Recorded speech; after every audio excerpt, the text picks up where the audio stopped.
जी sir, यहाँ पर हमसे ये बेसिकली पूछा गया है। तो ये सरफेस जो है आपके पास कैसा सरफेस है, तो सफिशिएंट टू रफ सरफेस है, राइट। और ये आपका यहाँ पर दिया हुआ है सॉलिड स्फीयर है। तो इसको हम लोगों ने बेसिकली थोड़ा सा तो डिस्प्लेस करके छोड़ दिया है। तो हमें बताना है बेसिकली क्या बताना है, time period of the oxidation. ठीक है, तो शुरू में तो आपके पास जब छोड़ रहे होंगे तो v भी जीरो है और आपके पास ओमेगा भी जीरो है, तो v बराबर ओमेगा आ रहा है। तो अब हमें बस स्टैटिक फ्रिक्शनल फोर्स को ऐसे एडजस्ट करना है ताकि v equal to omega R है ही है, और इसके साथ साथ a equal to alpha R भी हो जाए, ताकि v equal to omega R pure rolling जो है वो आपका बेसिकली क्या रहे, मेंटेन रहे, राइट। तो ये आपके पास फ्रिक्शनल फोर्स का कोई भी एक आप रैंडम डायरेक्शन मान लीजिए, और आप मतलब कि आप बेसिकली तो निकाल लीजिए, वैल्यू निकाल लीजिए। अगर वो आपका आ गया है तो पॉजिटिव, मतलब कि जो माने थे वो सही है, और बेसिकली अगर वो आपका निगेटिव आ गया है तो जो माने थे वो गलत था। अगेन फ्रिक्शनल फोर्स का कोई भी आप एक मतलब रैंडम डायरेक्शन मान लीजिए, और आप बेसिकली मतलब कि और आप बेसिकली फ्रिक्शनल फोर्स का आप निकाल लीजिए वैल्यू। अगर वो वैल्यू आ गया है तो पॉजिटिव, मतलब कि जो माने थे वो सही है, और अगर वो वैल्यू आ गया है निगेटिव, मतलब कि जो माने थे वो डायरेक्शन नहीं है, डायरेक्शन उसका उल्टा है। तो ये आप लिखिएगा, हमने मान लिया है बेसिकली, तो ये डायरेक्शन मान लिया है।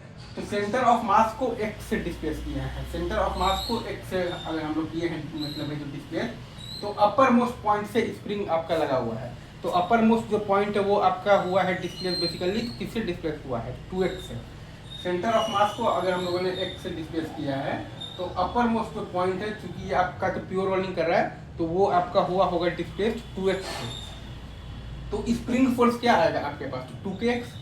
आपके पास जो स्प्रिंग फोर्स आएगा उसका वैल्यू क्या आएगा आपके पास, 2kx। तो ये आपके पास क्या आएगा, 2kx minus F by M. ये बराबर आ गया है आपके पास 2kx minus F by M. और अल्फा क्या होता है आपके पास, basically torque by I, moment of inertia. Alpha आपके पास होता है टॉर्क बाई आई होता है, मोमेंट ऑफ इनर्शिया। और टॉर्क आपके पास क्या आएगा बेसिकली, 2kx और प्लस एफ इंटू आर। ये आपका है बेसिकली दोनों ही फोर्स का, स्प्रिंग फोर्स का भी और ये आपका फ्रिक्शनल फोर्स का भी, दोनों का टॉर्क का डायरेक्शन एक ही है। तो 2kx और प्लस एफ इंटू आर, और बाई आपके पास आई आ जाएगा 2/5 mr स्क्वायर। और फिर हम लोगों ने लगा दिया है ए बराबर अल्फा आर। तो ए बराबर अल्फा इंटू आर किए हैं, तो एफ आ गया है माइनस आ गया है, मतलब कि हम लोग माने थे कि एफ है इधर, लेकिन एफ वास्तव में इधर लग रहा है। हम लोग माने थे कि एफ लग रहा है इधर, लेकिन एफ आपका वास्तव में लग रहा है इधर, क्योंकि एफ बराबर आया है आपके पास माइनस ऑफ दी 6kx/7। तो ये आपके पास आ जाएगा बेसिकली क्या आ जाएगा, 20kx/7m। ए का वैल्यू आपके पास आ जाएगा बेसिकली क्या आ जाएगा, 20 इंटू के इंटू x/7m। तो टाइम पीरियड आपके पास आ गया है 2π into under of the 7m/20 के। वैसे ही ये एक और मेथड, ये आपका मेथड है वो, मतलब भाई तो आपका तो कौन सा मेथड है, मतलब ये बेसिकली फोर्स मेथड था। और ये मेथड है आपके पास basically energy method.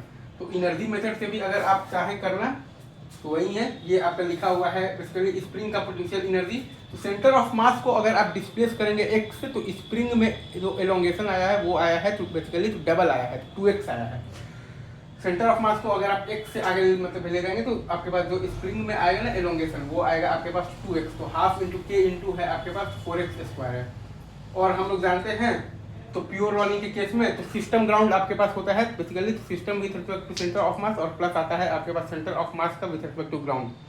System ground is equal to system with respect to centre of mass, और प्लस आता है आपके पास मतलब कि आपके पास सेंटर ऑफ मास विथ मतलब रिस्पेक्ट टू ग्राउंड। तो काइनेटिक एनर्जी लिखे हैं तो हाफ आई इंटू आपके पास तो v बराबर ओमेगा आर होगा, क्योंकि यहाँ पर आप मतलब कि आपके पास क्या है, pure rolling on the stationery ground है। Pure rolling on the stationery ground है तो v बराबर ओमेगा आर है, ठीक है। और सिस्टम का विथ रिस्पेक्ट टू ग्राउंड बराबर आता है सिस्टम का with respect to centre of mass, और प्लस सेंटर ऑफ मास का with respect to ground. Again मैं फिर से बोल रहा हूँ, सिस्टम का विथ मतलब रिस्पेक्ट टू ग्राउंड आता है आपके पास सिस्टम का with respect to centre of mass, और प्लस आता है आपके पास सेंटर ऑफ मास का विथ रिस्पेक्ट टू ग्राउंड, ठीक है सर। और ये चूंकि ग्राउंड मतलब कि अगर आपका बेसिकली स्टेशनरी ग्राउंड पर प्योर रोलिंग है तो v बराबर है आपके पास ओमेगा आर।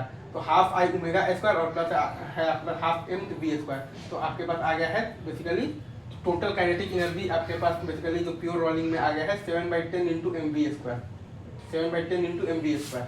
तो एक है आपके पास ये वाला एनर्जी है, और मतलब ये आपके पास है बेसिकली स्प्रिंग का पोटेंशियल एनर्जी है, और ये आपके पास है जो सॉलिड स्फीयर का जो आपके पास जो काइनेटिक एनर्जी है 7/10 mv, मतलब कि मतलब है तो स्क्वायर। ये है आपके पास बेसिकली तो क्या है, तो स्प्रिंग का पोटेंशियल एनर्जी है, और ये है आपके पास सॉलिड स्फीयर का टोटल काइनेटिक एनर्जी। ये है आपके पास स्प्रिंग का पोटेंशियल एनर्जी और ये है आपके पास बेसिकली सॉलिड स्फीयर का टोटल काइनेटिक एनर्जी और बराबर कांस्टेंट। तो दोनों साइड हम लोगों ने मार दिया है बेसिकली, तो क्या कर दिया है, तो डिफरेंशिएट कर दिया है। तो ये आ गया है, वहां से निकाल रहे हैं बेसिकली वैल्यू ऑफ ए, वो आ गया है हाँ, मतलब हमारे पास -20k/7m इंटू एक्स। ठीक है, तो टाइम पीरियड वहां से भी आ गया है आपके पास 2π√7m/20k। टाइम पीरियड आप दोनों ही मेथड से निकाल लीजिए, आपका फाइनल आंसर वही आएगा 2π√7m/20k। इजी, अभी रखते हैं यहीं पर, बाकी का मतलब जो भी है बातचीत आगे करें। ठीक है sir, thank you very much, discussion आगे होगा।